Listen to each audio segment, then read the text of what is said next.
Hey, thanks for tuning into the A Moderate America podcast. I'm your host, Ethan Braulio. If you haven't seen the last college discussion video, I highly recommend checking that one out first. I go over some of the more generic economic reasons for why college has increased in price. A lot of the supply and demand. A lot more people want to go to college, therefore it's going to cost a lot more. A lot more jobs require majors. That's why people want to go there. I go over that. I also discuss if it's worthwhile for you to go to college. I highly recommend checking that out. Today we'll be talking about some more of the actual reason that college kind of rips you off. Like at my school, for example, Westchester, the last 2 years I've been there, they've always been under construction.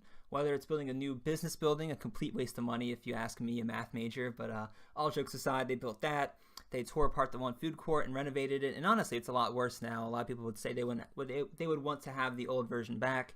They also tore down one of our general ed halls, taught a lot of Psych 100 classes, history classes. Calc 1 classes, these classes that most people are going to have to take. They don't require a lot of high-end technology. You just sit there in the classroom, listen to your professor, and then leave.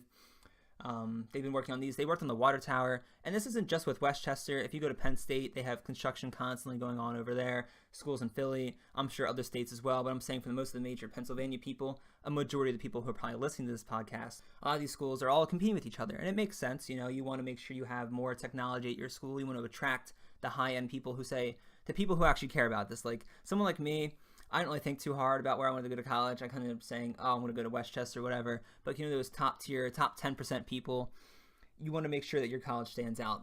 They're instead of people with me, where I'm trying to make it look like I'm good for college, the colleges want to make them look good for the students. These students, they're the important ones. They're the ones who are going to make them the grant money. These are the ones who are going to get them scholarship awards and stuff. The big deal people. And I just think it's a little outrageous. I don't think that should determine where you're going to go. I think the education is what really matters. And again, technology does play a part there. I just don't think it's the end-all, be-all. I just want to go over some of the generic costs of some of the stuff that college rips you off for. So I'm going to actually have a screen, a little logo thing up here on the screen. It kind of shows my 2017 fall semester. It goes over all the different costs and stuff. As obviously, you can see the big costs here. The in-state tuitions $3,700. North Campus double room is $2,700, and the unlimited meal plan, that's $1,500. Obviously, that adds up to about $8,000, about what you would expect to pay a semester. That's a reasonable amount. Obviously, college isn't cheap, and it shouldn't be super cheap. It needs to be a commitment and involvement. But right there, that's good. $8,000. I can pay that per semester. However, there's a lot of hidden fees here. The first one, look at the first line here, Flex Meal Plan Fall. So everyone who goes to the campus or the university has to pay this $250 flex meal plan. And what this does is you can use this money in the dining hall if you don't have a meal plan. If your meal plan ran out, you can use this there. You can buy stuff from the food court. You can go off campus and use it in a few different places. I just don't like this. I think this should be considered illegal. They should not be able to force you to put this money in that can only be used in certain areas. There's no benefit. Why not just give us the $250 that we can spend anywhere? I get it. They want kids to not be wasting their money off on drugs or alcohol or pizza off campus. They want them to get some actual good stuff on campus. It's just ridiculous. It should be up to us to be mature enough or responsible enough with our money to spend it that way, not just to be limited in our options between choosing between 3 different places to eat. It's just ridiculous. Up next, we have a technology fee. This covers stuff like university laptops, computers. I'm sure some of the library services.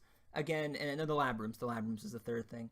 And a lot of people don't use this. I bring my own laptop down to college. I'm not going to use those slow ones there that have no games on them. There's no benefit in using the laptops or computers on campus over your own. Obviously, you need to print stuff sometimes, so I get that, but you don't need to pay $232 a semester for printing. Obviously, the university lab rooms, if you have to take a class like that, if you have to take physics, chemistry, bio, have that pay on then. Don't make people who are history majors or art majors, they shouldn't be paying for university lab rooms when they never have to actually set foot in one. It's just a little ridiculous to me. Next, we have the Sykes Union fee. This covers the food court. They have a small computer lab in there and a lot of rooms that you can use to study or hang out in groups for group studying. This is actually one that I agree with more than the others. Obviously, it's important to have somewhere that you can eat besides the dining hall. You do still have to use your meal plan there, so it's a little sketchy there. They do have some nice places like a Chick-fil-A. They have a burger place. They have a sandwich shop. They have enough nice options to kind of switch it up from the usual, sausage, egg, and cheese options that they have in the Lawrence Dining Hall.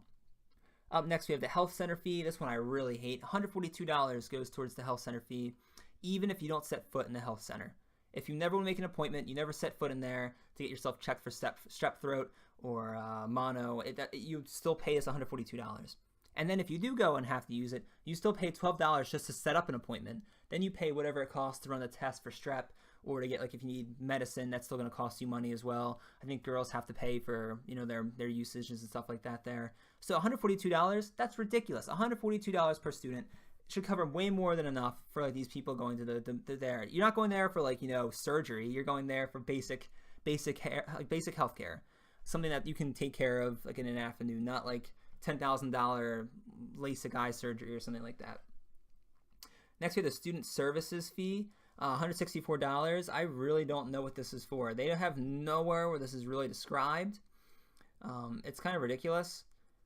It really doesn't help as much. I think it covers, here's the rec fee, $147. That comes out to about $45 a month for, like, a gym membership fee, and you get access to a few courtrooms for, like, basketball and volleyball.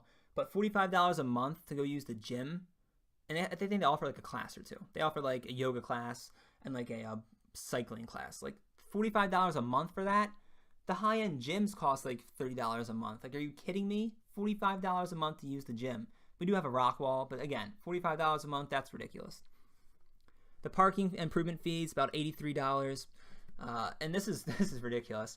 It doesn't give you a parking pass. That's parking improvement, like paving the parking lots, putting new, like, paint down on it, I guess. $83. If you want a parking pass, that's $200 to $300 more.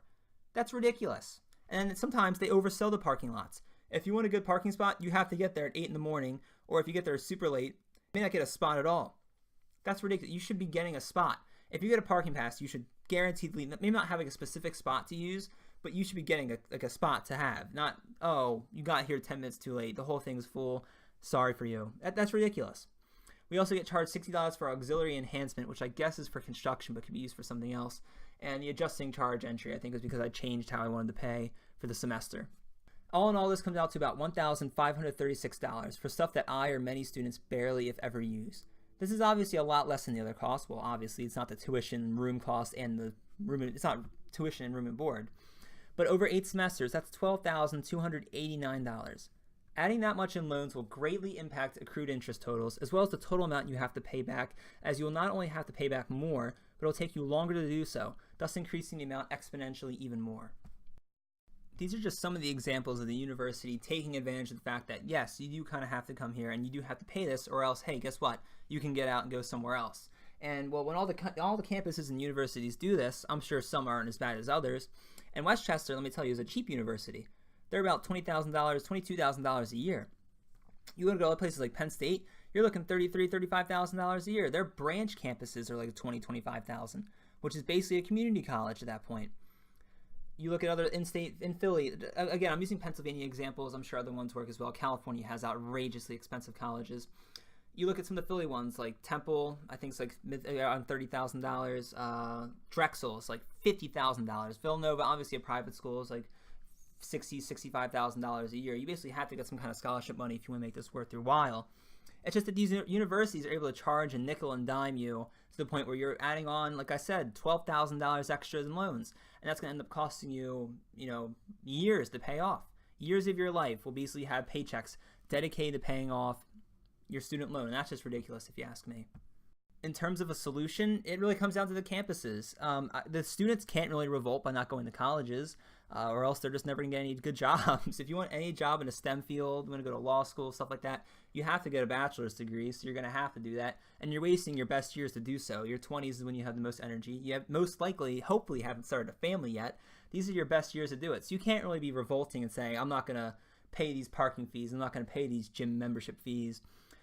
Just because, but by not going to college, because you're losing out on your best years to do so. The colleges know this. The colleges know they can get away with doing this. It really comes down to a college saying, we're not going to screw these kids over $10,000 over these 4 years. We're going to make them pay, obviously, the $8,000 for the basic education, but that $12,000 extra is not going to be getting thrown onto it. And then until that happens, I really don't see this improving. And the fact that it hasn't for the past over a decade and a half now, where prices have been increasing at rates a lot higher than inflation of wages, I don't see it changing anytime soon. I'm sorry to end on such a sad note like that. That's kind of just a cruel reality with the situation involving the colleges.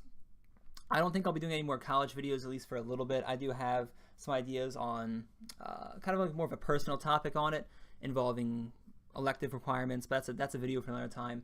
Thank you guys so much for watching these videos. As always, please comment down below your thoughts and opinions on the video. Go scream at me and tell me why I'm wrong. I can't wait to see it. Always my favorite part of the video. But thank you guys so much for watching. As always, we do hope to see you in the next video. Take care.